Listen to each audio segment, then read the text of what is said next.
2012, I was employed with this major company, and for 7 years I worked for this company. There was a big announcement in the news that this company would be laying off over 5,000 people. On that fateful Monday morning, I had a regularly scheduled one-on-one meeting with my manager. We both walked to the meeting room together, and when she opened that door, to my surprise, there seated was the HR manager. Immediately, my heart skipped a beat because I realized that this was my day to be laid off.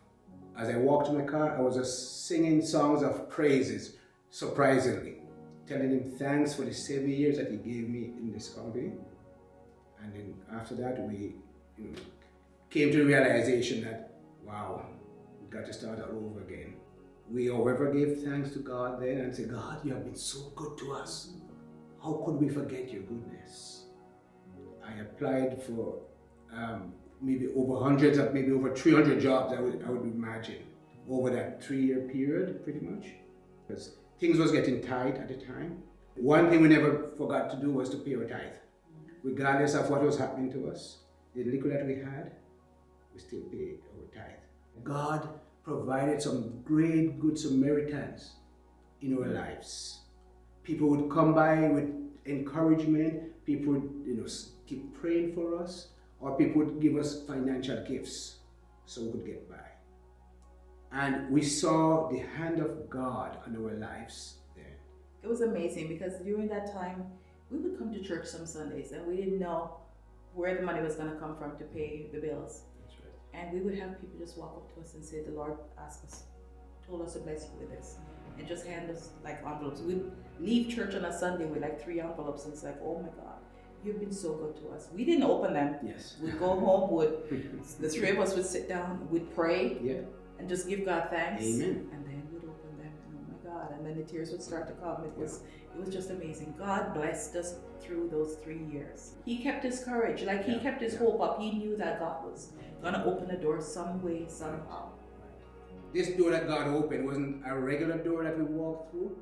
I imagine this door as being one like an aeroplane hangar door, a very big door, guys. It was so big that I think, wow, God remembers us. God had never left us during all of this time.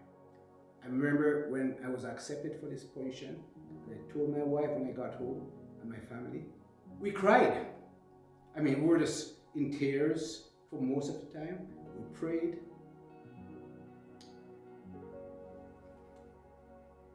The way God worked, God's just an amazing God. It was here at church one Sunday after service, and this gentleman came up to me and he says, is Eyon working yet? Did he get a job? And I said, no, still nothing yet. And he says, tell him to send me his resume. So the interview was a Tuesday. Like everything just moved so fast. And he got a call on Thursday offering him the job. They told him that his qualification didn't match what they were looking for, but somehow they felt compelled that he was the right person for this job. This job was a bigger job than he was qualified for, but God opened that door and he's been there for 5 years now. I want to live a life of gratefulness. Every day I think about this job, I just give God thanks. Sometimes I'm sitting there working and I'm saying, Lord, I thank you. Look where you brought me from. And you have placed me in this position. And I'm so very grateful. So I just want to encourage people today.